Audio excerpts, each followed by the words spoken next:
Hello student, ಈ ವಿಡಿಯೋದಲ್ಲಿ ನಾವು ನಿಮ್ಮ BCom 5th semester foreign exchange ಸಬ್ಜೆಕ್ಟ್ನಲ್ಲಿ ಬರುವಂತಹ 5 ಅಂಕದ ಎರಡನೇ ಪ್ರಶ್ನೆನ ಪ್ರಿಪೇರ್ ಮಾಡ್ತಾ ಇದ್ದೀವಿ. ಸೊ ಟೋಟಲ್ 44 ಮಾರ್ಕ್ಸ್ಗೆ ಕ್ವಶನ್ ಪೇಪರ್ನಲ್ಲಿ ಪ್ರಾಬ್ಲಮ್ಸ್ ಇರುತ್ತೆ. ಸೊ ಎರಡನೇ ಪ್ರಾಬ್ಲಮ್ 5 ಮಾರ್ಕ್ಸ್ಗೆ ರಿಲೇಟೆಡ್ ಕ್ರಾಸ್ ರೇಟ್ ಕಂಡಿಡ್ರಿ ಅಂತ ಕೊಟ್ಟಿರ್ತಾರೆ. Find cross rate from the following ಅಂತ. ಸೊ 3 ಕರೆನ್ಸಿ ಡೀಟೇಲ್ಸ್ ನ ಕೊಟ್ಟಿರ್ತಾರೆ. ಸೊ 1 ಪೌಂಡ್ ಅಂದ್ರೆ 95 ರೂಪಾಯಿ, $1 ಅಂದ್ರೆ 70 ರೂಪಾಯಿ, 1 ಯೂರೋ ಅಂದ್ರೆ 85 ರುಪೀಸ್. 3 ಪ್ರಶ್ನೆ ಕೇಳಿರ್ತಾರೆ. ಡಾಲರ್ ಟು ಪೌಂಡ್ ಕೇಳಿದ್ದಾರೆ, ಪೌಂಡ್ ಟು ಡಾಲರ್ ಕೇಳಿದ್ದಾರೆ, ಯೂರೋ ಟು ಪೌಂಡ್ ಕೇಳಿದ್ದಾರೆ. ಸೊ 3 ಪ್ರತ್ಯೇಕ ಪ್ರಶ್ನೆ, ಪ್ರತ್ಯೇಕ ಫಾರ್ಮುಲಾ ಬರಿತೀವಿ. ಫಸ್ಟ್ ಏನಂದ್ರೆ ಆನ್ಸರ್ಗೆ ಗಿವನ್ ಬರಿಬೇಕು. ಇದಕ್ಕೆ 1 ಮಾರ್ಕ್ಸ್ ಇರುತ್ತೆ. ಕ್ವಶನ್ ಅಲ್ಲಿ ಏನ್ ನಂಬರ್ಸ್ ಕೊಟ್ಟಿದ್ದಾರೆ ಅವನ್ನೇ ಇಳಿಸೋದು. 1 ಪೌಂಡ್ ಅಂದ್ರೆ ಎಷ್ಟು? So 1 pound is equal to question ಅಲ್ಲಿ 95 ರುಪೀಸ್ ಕೊಟ್ಟಿದ್ದಾರೆ. $1 ಅಂದ್ರೆ ಎಷ್ಟು? ಸೆಕೆಂಡ್ ಕೊಟ್ಟಿರುವಂತ ಡೀಟೇಲ್ಸ್ 70 ರುಪೀಸ್. ಥರ್ಡ್ 1 ಯೂರೋ ಅಂದ್ರೆ 85 rupees. 1 euro is equal to 85 rupees. So question ಅಲ್ಲಿ ಕೊಟ್ಟಿರುವಂತ ನಂಬರ್ಸ್ ನ ಆಸ್ ಇಟ್ ಈಸ್ ಬರಿತೀವಿ. ಫಸ್ಟ್ ಗಿವನ್, ಸೆಕೆಂಡ್ ಫಾರ್ಮುಲಾ ಬರಿತೀವಿ. ನಮಗೆ ಕಂಡುಹಿಡಿದ್ರು ಅಂತ ಹೇಳಿರುವುದು dollar to pound first question. So dollar to pound cross rate is equal to, so first ಶಬ್ದ ಏನಿದೆ dollar, dollar divided by second ಶಬ್ದ ಏನಿದೆ pound. So dollar divided by pound. ಎರಡನೇ ಫಾರ್ಮುಲಾ ಮಾಡೋಣ. Pound to dollar,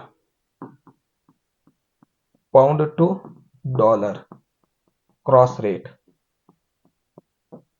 is equal to, so pound ಇದೆ first ಶಬ್ದ, pound ಅಂತ ಮೇಲೆ ತಗೋತೀವಿ, ಡಿವೈಡೆಡ್ ಬೈ ಡಾಲರ್ ಶಬ್ದ ಇದೆ, ಡಿವೈಡೆಡ್ ಬೈ ಡಾಲರ್ ತಗೋತೀವಿ. Third euro to pound, euro to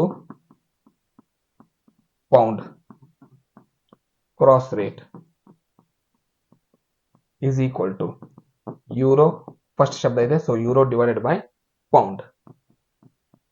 ಈಗ 2 ಮಾರ್ಕ್ಸ್ ಫಾರ್ಮುಲಾಕ್ಕಿರುತ್ತೆ, 1 ಮಾರ್ಕ್ಸ್ ಗಿವನ್ ಇರುತ್ತೆ. 3 ಮಾರ್ಕ್ಸ್ ಆಯ್ತು. ನಂಬರ್ಸ್ ಫಿಲ್ ಮಾಡಿ ಆನ್ಸರ್ ಸಾಲ್ವ್ ಮಾಡೋದಕ್ಕೆ 2 ಮಾರ್ಕ್ಸ್ ಇರುತ್ತೆ. ಈಗ ನಮಗೆ ಬೇಕಾಗಿರೋದು ಡಾಲರ್. ಸೊ ಡಾಲರ್ ನ ರೇಟ್ ಎಷ್ಟಿದೆ 70 ರುಪೀಸ್, ಡಿವೈಡೆಡ್ ಬೈ ಪೌಂಡ್ ನ ರೇಟ್ ಎಷ್ಟಿದೆ 95 ರುಪೀಸ್.